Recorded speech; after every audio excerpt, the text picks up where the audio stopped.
You're listening to Lone Star Community Radio on 104.5 KCCW LP Conroe and 106.1 KZCC LP Conroe and worldwide at irlonestar.com. Welcome. I'm Rick Schissler.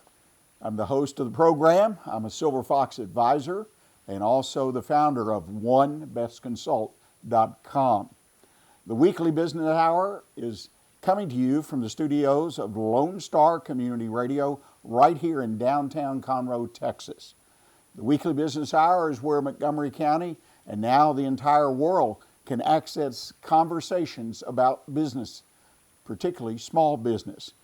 We hope that people come to our show, we listen, we provide experts, we provide conversations, we answer the mailbag, anything we can do to help you make your business more successful.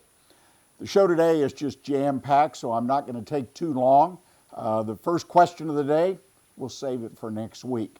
But we've got a couple of great people with us today. I had a conversation just recently with Rich Hall. Rich Hall, the Rich Hall Group. He's been a visitor to our show, a guest before, and a supporter of our show. And he's going to be talking to us about family business, something that impacts a lot of us, that we have family businesses. And he's got some interesting observations. So I hope you'll listen to that. And then we're going to follow up with someone brand new. Been talking about this for the past, month or two. Patrick Woock. Patrick is the head of the School of Entrepreneurship and Free Enterprise at the University of St. Thomas. And Patrick has put together a unique interview format, if you will, talking to very successful entrepreneurs, talking to them about what they did, what they wouldn't do again, those kinds of issues. And I think if you listen to those interviews, it's wonderful. So today we're going to roll out the first Heart of the Hustle. That's Patrick's name for these programs, and I hope that you'll listen. That'll be in the second half of the show. Heart of the Hustle. Great, quick way to get information about what works and doesn't work. People have tried things, and you can listen and hear about how they built their business to the great success it is.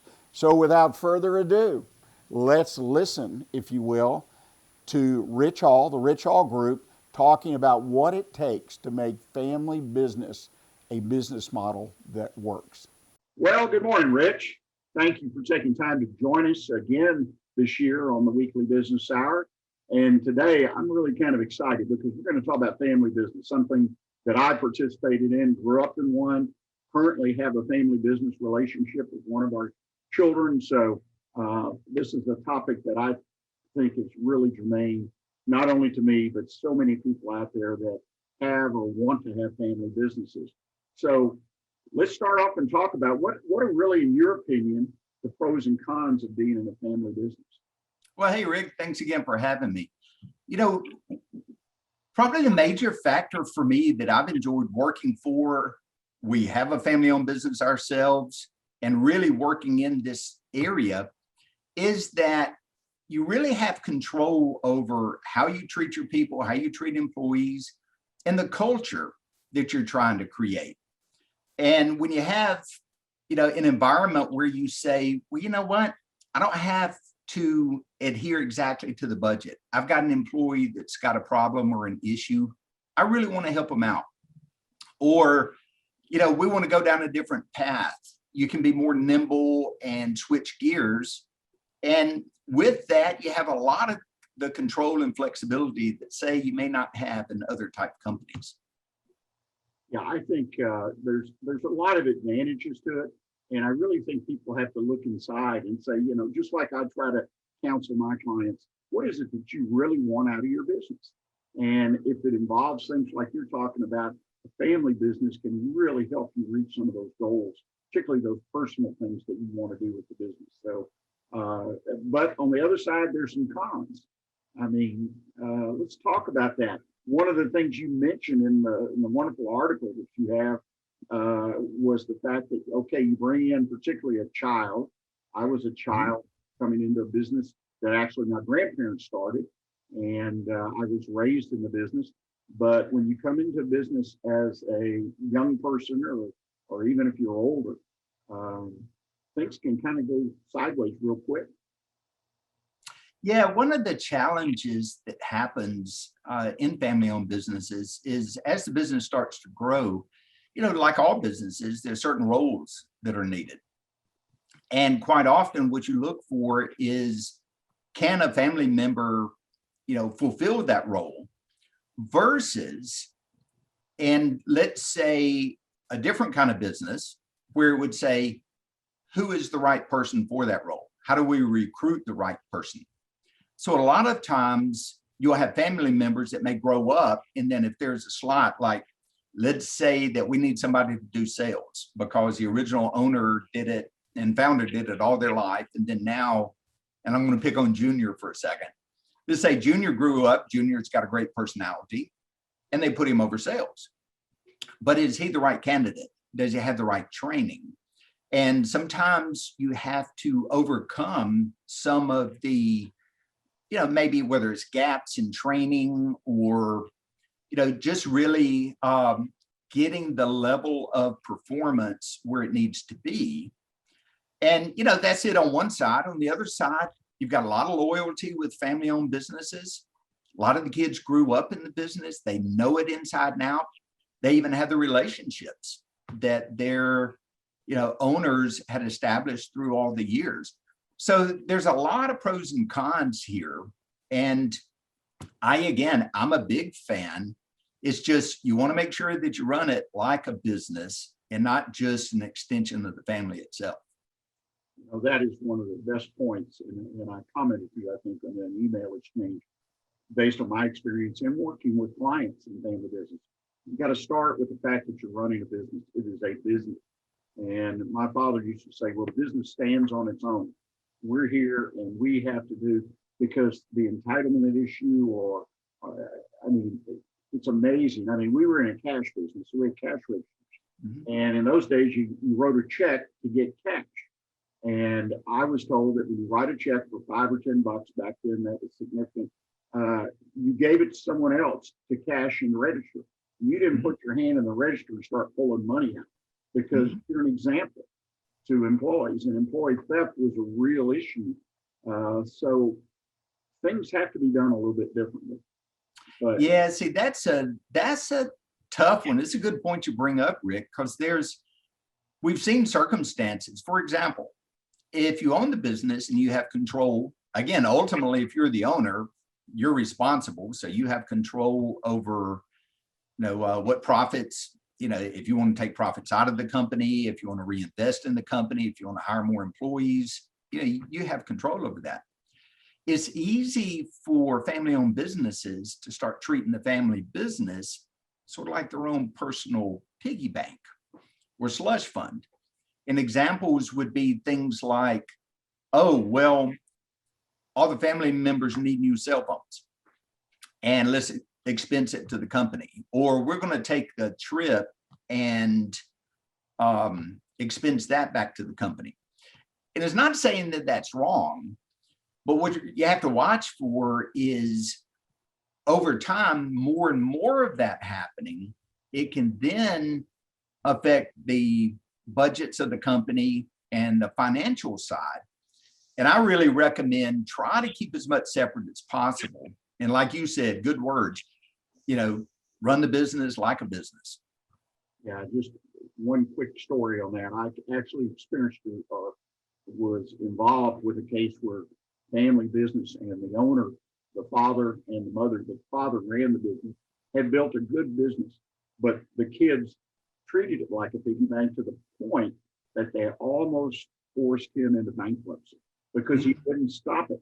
He didn't have the will to stop it. And the most amazing thing, because I knew this man and I knew how hard he worked and how well he did what he did. And to think that his children would, put their hand in the till, so to speak, so much, so often, and took so much that it nearly put him in a bankruptcy or out of business mode. I can't tell you the times that I've seen it as well. Or an example would be, well, we got a family member that needs a job, so let's find a place for them. And then they do, and then all of a sudden, well, the family members, they want to put their kids in a private school, or they need something else. We need to bump up their income or give them a bigger bonus. And to your point, before long, incrementally, that may not be a problem, but like a lot of things, once you give it once or twice, then it becomes expected. And then that ongoing financial burden can be tough. And if the owner has a problem with pushing back on family members, which again, a lot of times family business bleeds over into what I call a Sunday afternoon dinner conversations. It can be tough to push back. If a member of the family says, but my daughter really needs this and the company can afford it. Well, that may be so, but when you're hiring a lot of family members, you got a lot of daughters or a lot of sons, it can really add up. So you really have to be careful early on. It's not just about money. It's about the relationship, and you kind of touched on it, with the other employees, the non-family member employees. Because I've seen that bleed, that special relationship, because their family get out of hand, and then your other employees, always your best employees, are the ones that leave, or you can't find good people. And it's, as a business grows, you've got more and more key positions. You can really tie yourself in knots. That happens, a lot. One of the challenges is when you have, if it's a small business that's actually growing, and if you got a lot of really key employees, there's some really top-notch performers, what's the growth path for them? And, in a lot of companies, they can say, well, you may be a top performer, but at the end of the day, everyone knows Junior's going to end up running the company, or something to that effect. So you look for ways to incentivize, promote, develop non-family members. And ultimately, as I advise some of my clients, you want the best employee for a particular role. Doesn't have to be a family member. And that can be tough in the business. But if you've got a really top performer, we all know how tough it is nowadays, keeping good people, finding good people, retaining them. And it's the same thing when you're in a business. And, with these employees, again, a lot of value and benefits of working on a family-owned business. The owners just need to be aware of that dynamic of, non-family members and what they need out of their career and their growth. Or otherwise, they'll end up leaving and going somewhere else, which is a tragedy. It happens. Well, ladies and gentlemen, we are at the end of our first segment now. A lot of great information. I hope you'll stay around. We're going to take a short commercial break and be right back. And we'll continue this conversation with Rich Hall and talking about family-owned businesses, how you have to approach, how you have to manage them, the good, the bad, and the ugly, however you want to phrase it. But it's good stuff. So I hope you'll stay with us and be right back with you. What can the Better Living for Texans program do for you? You can learn how to increase your consumption of fruits and vegetables, choose foods that are relatively inexpensive and good to eat, make your food dollars last longer, prepare quick, nutritious meals, help your children learn how to eat healthier snacks, and much more.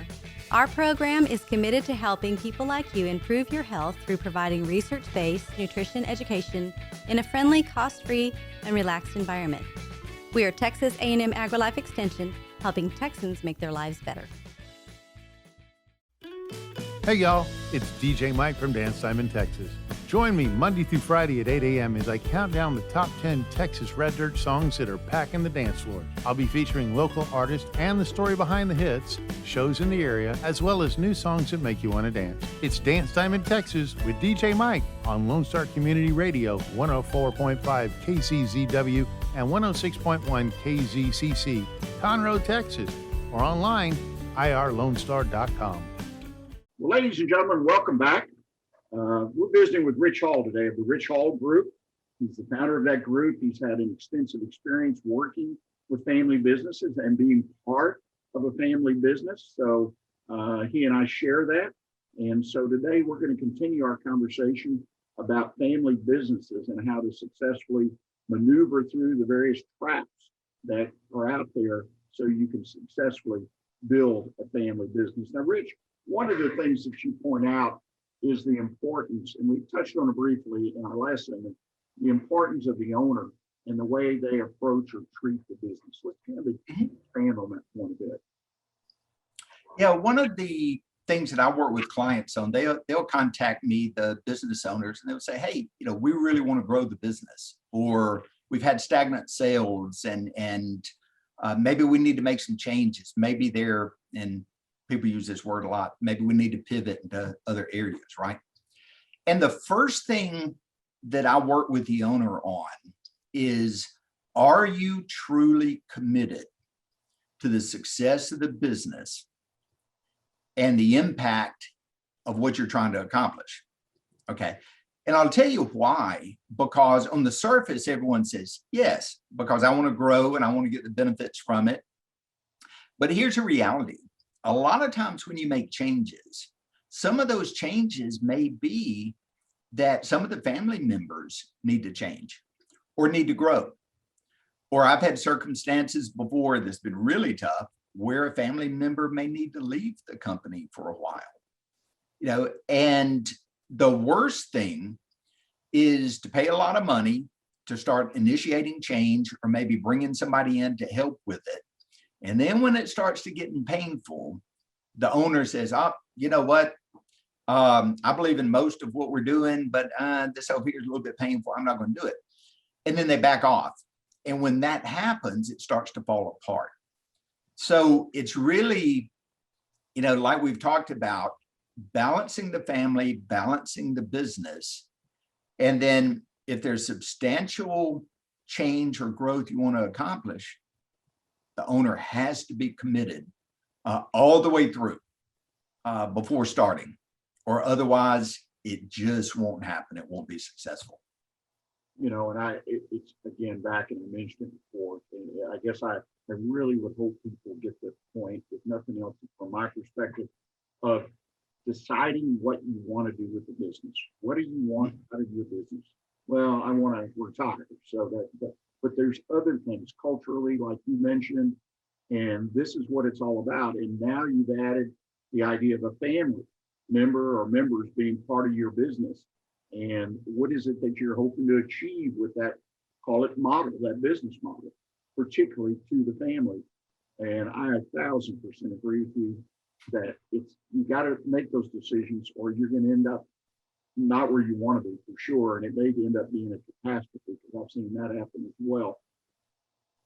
Yeah, Go ahead. I'm sorry.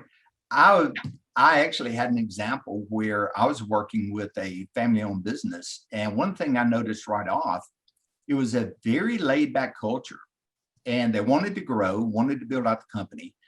People would come in at 9, leave at 11:30, come back at 1 from lunch, leave at 4 o'clock in the afternoon, wearing sandals. And if you ask them about it, they would say, well, that's just the way it is here. And I said, well, right off the bat, if you want to grow the company, you could pick up another 10, 20% just by having people come in a normal workday. And guess what? We did. It was painful. They didn't like it. And the company started showing the growth. And then what happened was, about a year later, with this more what I would call a growth-oriented approach or culture, there were aspects that the owner wanted to take back the way it was. And I said, listen, if you go back, you're going to get the same results that you had. And sure enough, that was important to them. They weren't committed to go all the way through. And next thing you know, you started getting the same type of results as you had before. And the business started suffering because of it. So it's a long play, and the owner really has to be committed. That's a great story. And I think, again, it's what you want. And and if he wanted everybody to come and go as they pleased, and that made him happy and attracted the kind of people that he was looking for, it's his prerogative, right? You made the point at the very beginning of this conversation. It's your business. So what is it that you want to accomplish with it? And I've seen people do that, and that's okay, right? So it's their business. Mm-hmm. One of the major things I wanted to touch on today, you've got 7 points, almost like a checklist that you have put together.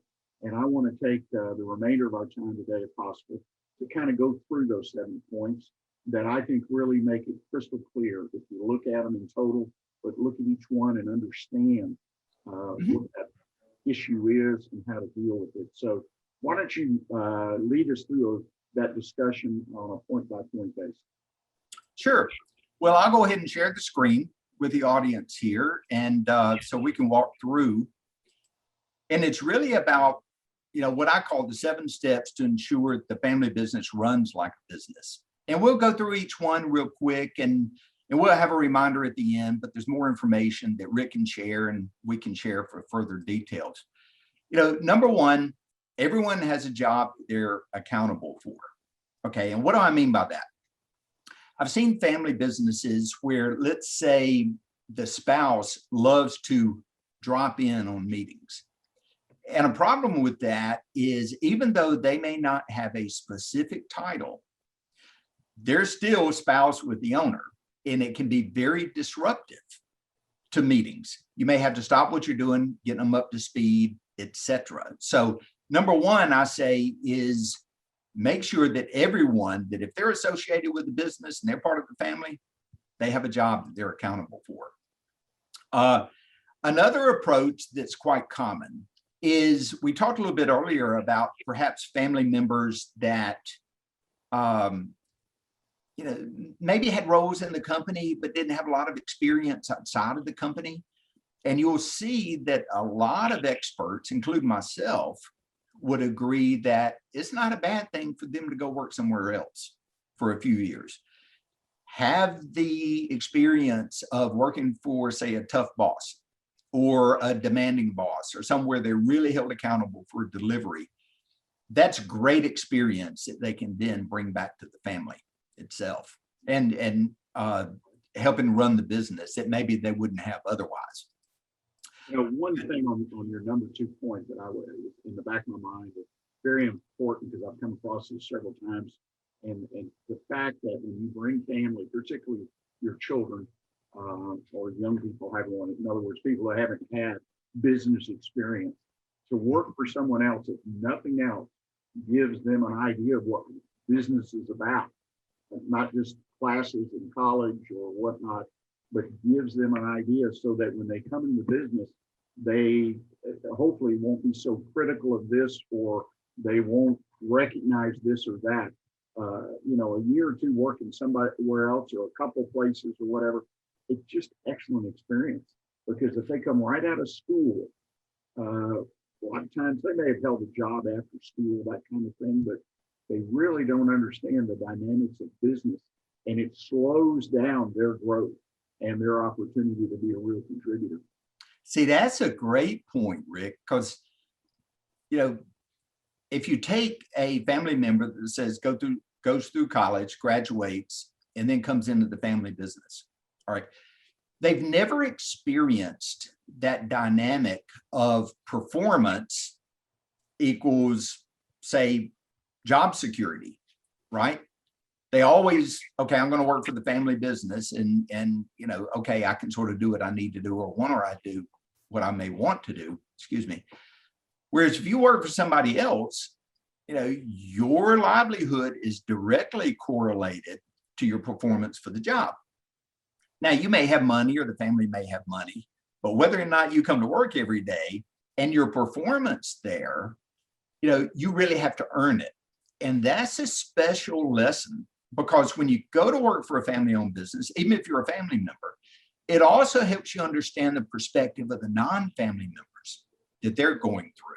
And I think it's, it doesn't work for all families and not all family members, but ones that I've seen have been really successful have been ones that have worked somewhere else for some length of time. Moving on, step number 3, when work's discussed, whether it's at home, at work, or wherever, if the company is brought up, the owner is the boss, even at home. Okay, let me tell you why it's so important. You're the business owner. You've got your executive team there, your leadership team. It's Friday afternoon. You're talking about a very critical topic, maybe strategy of the company, maybe budget. And then you make a decision, and your leadership team takes off, and they said, okay, this is it. We're moving forward. And then all of a sudden, as I joke a little bit, Sunday afternoon dinner comes up, business is brought up. And then guess what? Junior is over here and wants to go down a different path. Junior convinces the owner that a change needs to occur. Monday morning, the owner comes in, makes a change. What's happened? The confidence in the leadership team, or the confidence that the leadership team has in the owner's decision-making has now dropped significantly. What do we do? Do we do what he said? Do we wait? Or something like that. And using that family influence to what I would say, whether it's jump over lines of management or undue influence, can really be a problem. And so I advise clients, listen, if it's business, owner is a boss. If it's not business, you can have a great time as a family, but don't mix the two or it can really cause problems. That's a real good piece of advice. I often wonder why my father said, no discussion of business at the dinner table. Now I know. I thought it was because he wanted a family to get together and be family, but you make a great point. Well, once again, we're at the end of this segment. We need to take a short commercial break, ladies and gentlemen. And when we come back, we're going to have the third part of this discussion on how to work successfully in a family business. So I hope you'll stick around and we'll be right back with you.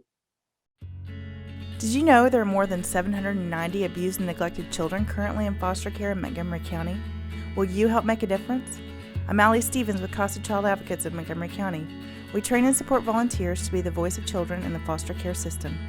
Kids are removed from their home because of abuse and neglect, and we need volunteers just like you to advocate for these children. To learn more about becoming an advocate, please visit CasaSpeaksForKids.com. That's CasaSpeaksForKids.com.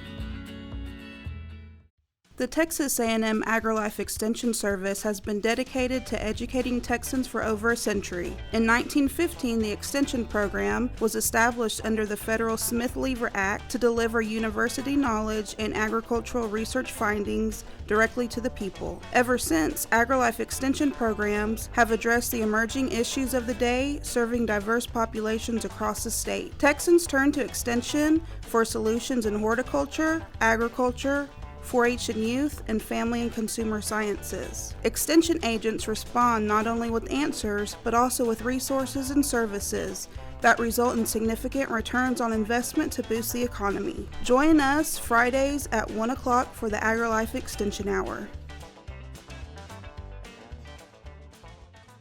Welcome back, ladies and gentlemen. This is the third part of our discussion today with Mr. Rich Hall, who is the principal and founder of the Rich Hall Group. And we're discussing family businesses and how to successfully run or ensure that that business runs like a business. Rich, when we went to break, you had taken us through 3 of the 7 points that you made as far as key things to check off when you want to run your business like a business. Let's pick up with number 4 and keep the ball rolling. Yeah, thank you, Rick. One of the things that's equally as important, and we've alluded to a little bit earlier, was limit the financial aspect to job-related expenses. It's not the cookie jar fund, or it's not, the expectation of, I need something as a family member, so let me dip in and pull out some money here, or this family member needs a extra income. It can just make it really tough to manage, because over time, the more family members you get, the more dipping into the pot. Usually what I try to do is, again, run it like a business, establish the role, establish compensation for the role. And then there's other ways. If the family owner wants to share some of the financial success with family members, there's other ways of doing that, where it's not going directly from, say, the budget or overrunning expense accounts. There's ways of sharing profits and things like that are it shares in the profits rather than could potentially hurt the company. Hey, step 5. I always like to say, all employees should be treated equally and fairly, regardless of the family relationship. Now, number one, a phrase that I say, not everyone should be treated equally, but they should be treated fairly. Okay. If you've got a high performer that you're promoting, it's okay. For me, for example, one of the things I always hated with much larger companies, you'd have a job role and that job role ties to a particular salary range. What if you've got an outstanding employee and that year they're doing better than the standard budgeted, say 3%? Okay. My view, you take care of them. You treat them well. If it means a bigger increase, that may go against the norm, but it's the right thing to do for the employee and the retention of the employee. Okay. Now, in a family-owned business, again, part of our theme is treat family members, like employees. But here's the other thing that can occur as well. People know, again, hey, this is a family member. If I'm good friends with a family member, it'll do well for me. So cliques may join, or you can get in meetings and an employee has a very important, say a non-family member has a very important point to make. And then a family member speaks up and everyone sides with them, or that undue influence. And my thing is to get and maximize the success of the company and the capabilities of the company, always try to treat the employees fairly, regardless of the relationship. And if you start seeing cliques occur where maybe if you're not a family member, or related or have a good relationship with family members or something like that you're being impacted, you need to search that out and try to squash that, because that can really cause problems with the company. Step number 6, this is a big one. This goes back and relates to what we were talking about, whether it's employees going to work somewhere else as part of their career or just the development, is identify training gaps for family members and actually get them trained for and here's the thing that I'd say, not only for the role they're in, but train them, just like Rick said, for the business that they're in. I can't tell you the number of family members that are up and coming within the family, and I'd ask them, how does your company really make money? Or what's the why behind your business? And they didn't know, because all they knew is, well, hey, it's a family business. Here's how I come in.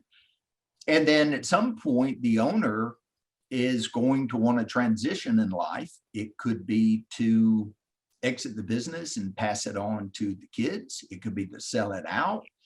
It could be to, say, step into a chairman's or a CEO type role and then turn over the day-to-day operations to the next generation. The thing is, you should always be trying to improve your family members, your employees, and the training that can go along with that. You hit a hot button for me there, because small businesses really, many of them, the owners don't get the idea that you need to continue training the people. And I think in particular, family member, junior comes in and has a college education or whatever, and you think he knows it all, So he absolutely gets left out of the queue to be eligible or needing training. So that's a great point. Very subtle, but very, very important. I think one of the biggest, you can read the percentages out there, but the success factors of multi-generational family businesses are very low. Going from first to second generation, and then especially second to third. And this is one of the top gaps or issues for that, is the owner grew it, they knew the business, and then there's a drop off when, whether it's junior or the daughter steps in to take over, and they never really truly understood how all the business works. Now they're in that key role and they don't have training or experience to draw from. And I always say, don't wait until that occurs. Make it part of, the ongoing business, so to speak, is that increased responsibility, increased training, identify the gaps. And we all have gaps of what we need to do and to accomplish, to be ready when that opportunity comes up. And say that sort of leads into number 7. Consider a non-family member as either an executive, or perhaps bring in a coach or a mentor to help with that. Okay. I played in all of those roles. I've been the executive non-family member that was brought in to run a company. And I can tell you, it can be tough, but it's also very rewarding. I had an example one time where a family member wanted approval for budget for a particular project. And I said, okay, what's the value to the company? I need a return on investment. When am I going to get it? How much do you need? Why do you need it? And when do you need it? Do you need it all up front? Do you need it scheduled? They had never been through that. All they had accustomed to was, hey, I need money, and perhaps, cause enough of a, scene or something like that. And eventually the family would say, okay, well, give them what they need. So we went through that exercise. And after it was over, and there was 2 or 3 heated iterations back and forth, the family member says, you know what?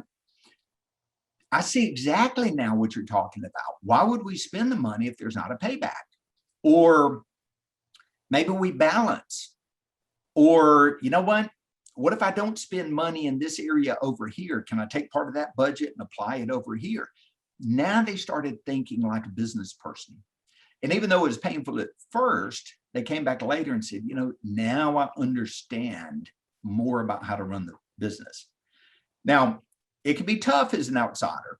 And a lot of times when the owner is trying to affect change within the company, and maybe even as a, with the owner itself, but then also, trying to grow in its impact on the family members. A lot of times one of the best approach is to bring in somebody from the outside to run with it. That's what I do. That's what Rick does. There's some other professionals out there. And the reasoning, I'll give you the example. How many times growing up, did you have kids and you send them to a neighbor or the neighbor's house and they were great, really polite? The neighbor comes back and says, hey, I can't believe you have such a well-behaved child. Okay.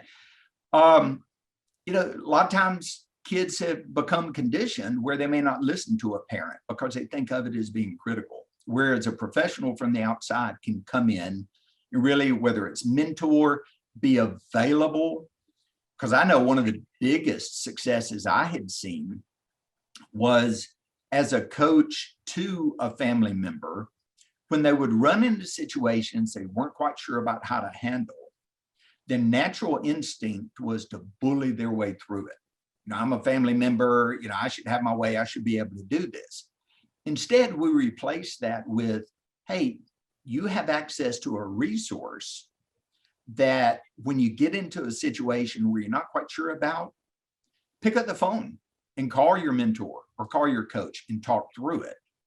And it really helped from the maturity and growth of the company. And it also was a great method to affect change. I don't know. What do you think, Rick? I'm sure you've been through this a lot as well. Oh, yeah. But unfortunately, we're out of time. This is a great conversation that could go on for quite a while. And perhaps if you're open, we'll have you back and continue perhaps talking about the mentor's role in a family business and how important it is. Rich, though, before we leave, though, I want to give people the information of how to get in touch with you or to look at this article that you've gone through the slides so they can connect with what we were talking about today. Mm-hmm. Yeah, if you go to my website, richhallgroup.com, you can find the contact information. Feel free to reach out to me. Love to have a conversation with you. No cost to talk, obviously, and I just enjoy meeting great people and trying to help people wherever I can. If you look on the resources tab, you will see a lot further detail of what we talked about today. So if you weren't able to capture all the slides or the conversations, go and check it out. There's no cost for it at all. You just download the PDF, and I hope it helps you out. and I hope you really enjoy it. And thanks again for having me, Rick. Well, Rich, as always, you bring such great information to the table, and hopefully you'll have another conversation before the year's out. Well, ladies and gentlemen, we're going to go to a break, and we come back. We'll continue the program here on the Weekly Business Hour. Thanks. What is homelessness? Have you seen parents struggle to find a job without having transportation or childcare? What about the children sleeping in cars with nothing to eat? Families shouldn't have to struggle to survive, and children should not be homeless. Family Promise of Montgomery County serves the needs of homeless families and their children. Learn about ways you can help and learn about partnership opportunities at www.familypromiseofmc.org or call our day center at 936-441-8778. Second Saturday Divorce Workshop provides unbiased information to help you understand your options and move forward with your life. This divorce workshop is for you if you are contemplating divorce, in the process of divorce, already filed for divorce, or post-divorce. You will explore the emotional, legal, and financial aspects of divorce from professionals who have guided others through divorce. For more information on this divorce workshop, contact secondsaturdaywoodlands.com or call 832-375-0900. Hope you enjoyed our conversation with Rich Hall. And as promised at the top of the hour, we have a brand new segment for the show. It's hosted by Patrick Woock. He is the head of the McNair School of Entrepreneurship and Free Enterprise at the University of St. Thomas. It is entitled Heart of the Hustle. Interviews with very successful entrepreneurs around the country who have worked and built businesses from scratch. And I think they provide a lot of insight that would help many of you. I know I found them very interesting and useful in the work that I do. And before we listen to that conversation, the first Heart of the Hustle, I want to remind you, send us email. Send me an email. Comment about the show. Question for one of our visitors. Anything you'd like to talk about. Comments, how we can do things better. Or if you just got a question about your own business, I love to answer those, may even answer them on the air. So send those emails to onebestconsult, that's the number one, bestconsult@gmail.com. onebestconsult@gmail.com. Now listen to the Heart of the Hustle.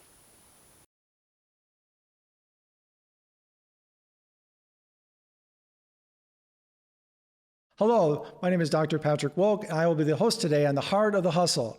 We are coming today from the McNair Center at the University of St. Thomas. Welcome to The Heart of the Hustle. Today is our first episode, and we're very lucky to have Jeremy Jensen with us today. My name is Dr. Patrick Woock, and I'll be your host for today's show. Jeremy is coming in from Encore Search Partner. Partnerships or partners? Encore Search Partners. Encore Search Partners. He's the CEO over there. And Encore Search Partners, for many of you out there know, it's one of the fastest growing search firms in Houston, if not the fastest growing, many years has been the fastest growing.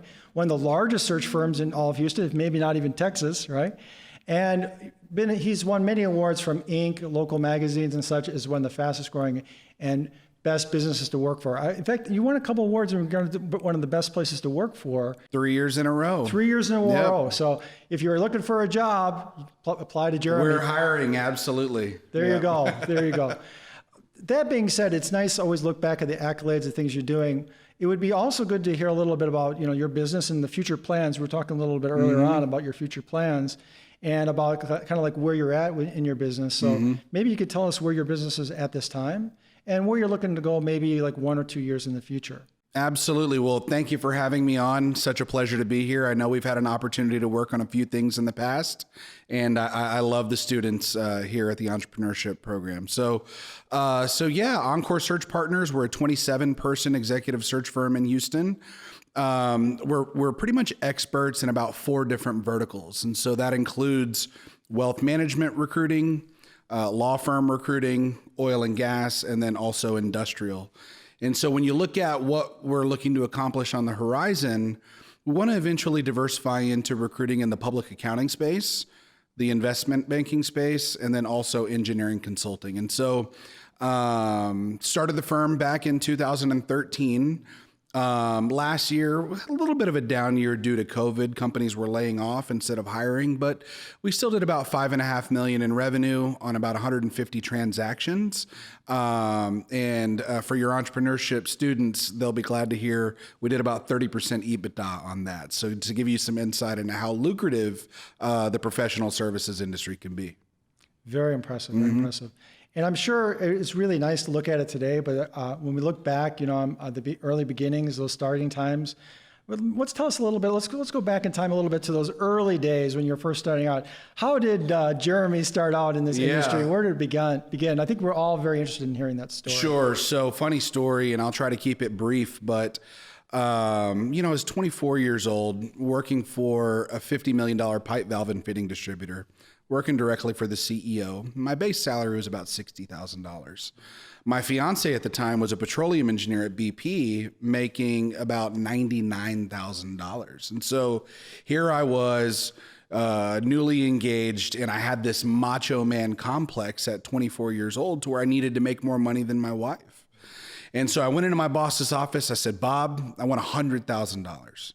I've made you this much money. I've saved you this much money. He said, Jeremy, you're an invaluable asset to the team. Let me talk to our CFO and I'll get back to you. So he brought me in 2 days later and he offered me $90,000 at 24. And this was, 2009, right?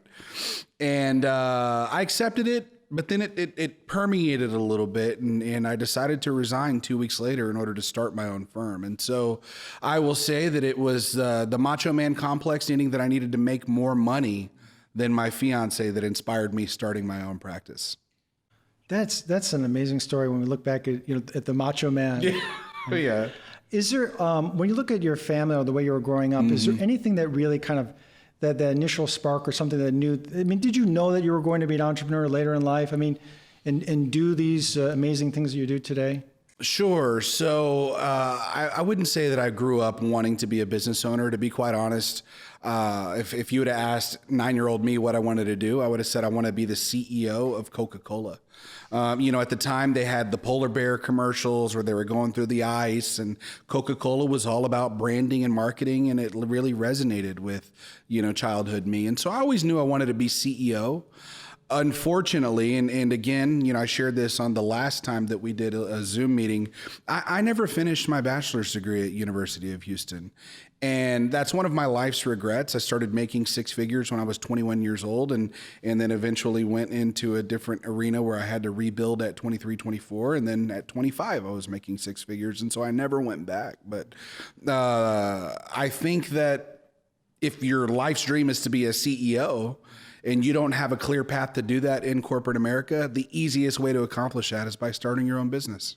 Absolutely, absolutely. Let me ask one question, and just to kind of get your feel on this. Mm-hmm. Do you feel you mentioned that you had some regret in regard to not finishing that bachelor's? Mm-hmm. Do you think that's one of the things that drives you, in today, or is that something that kind of you look at all these people that got their accolades, the MBAs, PhDs. Does it make you want to feel like you, and don't give me any position wrong with that, but like one up them or show them that you can be just as good as them and you don't have to Not at all, no. For many years, I was super insecure about it. In many settings, I would often lie and say that I had a bachelor's degree. And it was all my own insecurities, being married to somebody who was summa cum laude, salutatory in her class at Georgia Tech with a dual major in chemical and biomedical engineering, right? And so it really wasn't until I started probably making over 200,000 to where I really felt comfortable publicizing it, right? But I would say that the way that it applies to my life now is I love hiring young, hungry, aggressive, ambitious individuals that never finished their bachelor's degree and giving them an opportunity. And what that breeds is loyalty.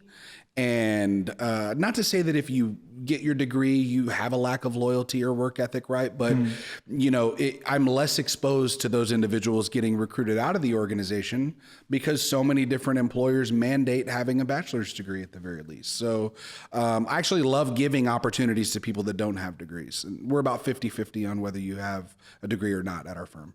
That's brilliant. I love how you took something that challenged you in your past, and you've become clean with it and clear with it. And at the same time, you've allowed to other people who've had similar situations, similar challenges, and empowered them. Mm-hmm. That's really amazing. Let me ask, we started talking a little bit about this in regard to the background of starting your business. Mm-hmm. Tell me a little bit about how that's, you talked a little about how you got the big salary bump, $90,000. I'm sure you were excited about that. But when you jumped in do your first business that first year, what was it like? Tell me some of those growing pains, some of those excitements, and some of those growing pains, because I think a lot of business owners there, love to hear about that. Yeah. So the first thing that I'll share with people that are aspiring entrepreneurs is that it's a marathon, right? It's not a sprint. The first year I did 81,000 in revenue. The next year, 212, 297, 597, 686, 797, 989, and then 1.2. So it really wasn't until our 6th year that we hit that $1 million mark. And so I would encourage you guys to be patient, work the process, right? As far as growing pains, I would say one of the things that I learned very early on is if I was the one doing the work, it was always going to inhibit my ability to grow. Right. And so what I focused on was just selling, right? Because there's nobody more qualified to sell other than the passionate owner that believes in the product or service, right? And so when individuals were ready to buy, then I had staff that would fulfill that business. And I think that's one of the common downfalls of entrepreneurs is they stay a solo shop, right? One employee, maybe two. And they're the ones actually doing the work, and it inhibits their ability to grow. And in that case, it's not really a company. It's just a lifestyle business. Absolutely true. Absolutely true. And it's very exciting to hear the growth of your business and the development.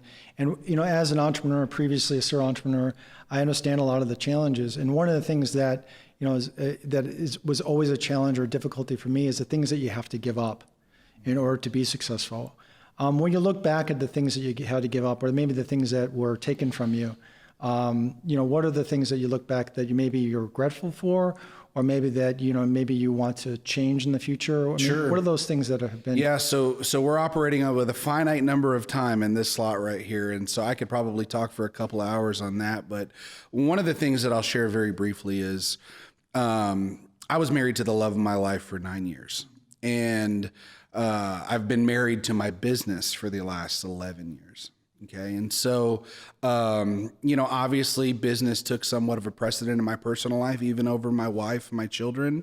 And unfortunately, 2 years ago, my marriage ended in divorce. And so I would say that, I really wish that I found maybe a little bit more work-life balance early on and focused on the reason why I wanted to become a millionaire and not just becoming a millionaire. That's an amazing thing. Mm-hmm. And I really, really appreciate you sharing that. Mm-hmm. I know it's challenging, when I myself has been through divorce, and mm-hmm. I know it's a very difficult time. Is there anything that you're looking to do, as you were talking about work-life balance going forward, is there anything that you're looking to do or want to do to change your life into being a little more balanced or healthy? Absolutely. So I would say that I've already achieved my goals, right, over the last 2.5 years being single. 3 years ago, I joined a group called the Entrepreneurs Organization. And basically, it's a co-op of over 14,000 global entrepreneurs. In order to qualify, you have to own the company, and you have to do over $1 million in revenue. So it's mildly exclusive. But what that did was it created an environment where I could be around people that would motivate and inspire me to reach new heights that I didn't even know that I was capable of. And that's not only in my business, but in my personal life as well, with the freedom and flexibility and going on trips with them and doing exotic encounters and fine dining experiences and stuff like that. And so I would say that I've achieved a lot of freedom whenever it comes to time, right? And then also with me kind of splitting my time 50-50 inside of the office and outside of the office, it really allowed my team to grow more because I hired people to fill in the gaps, right? I wasn't the control freak anymore. And so I would say always surround yourself with people that are better than you. That way they can motivate and inspire you to reach new heights. That's an amazing story, and I appreciate you sharing. Yeah, for sure. I think one thing that I'd like to, we had a couple of things left in our show today, but one thing I'd like to do is, when those golden nuggets, that we have that kind of those truths that we come in business and in life, what would be like one golden nugget that you want to share with our audience today that really has been profoundly, that you've learned in business or you've learned in your life that you'd want to share and you want people to remember in the audience today? Yeah, sure. So I'll just kind of reiterate, surround yourself with people that are better than you, right? If you're the smartest guy in the room, then you're in the wrong room, right? And so that's where I want your audience to really resonate today. And if that means that you have to be in certain professional organizations or student organizations of individuals that have a similar end game, right? Pour that knowledge into one another, and you'd be surprised at what you're able to accomplish. And that's a beautiful thing to leave the audience with, and I really appreciate. Jeremy, thank you very much for your time today and sharing with our audience. I think you've really showed a lot of different sides, the success and the heart of the entrepreneur, the real challenges that we go through as being entrepreneurs, and I really appreciate your time today. Absolutely. Thank you for having me out. Our pleasure. Thank you. Thank you for joining us today from the Heart of the Hustle. Great episode with Jeremy Jensen. See you at next episode and next Heart of the Hustle. Well, ladies and gentlemen, that brings us to the end of today's show. I hope you enjoyed our first installment in the Heart of the Hustle. Again, I think it's a wonderful conversation, and Patrick has agreed to provide more of these in the future, so this will be a regular segment on the show from time to time. And as we turn our eyes towards the balance of your work week this week, I hope that you will do the things that will improve your business.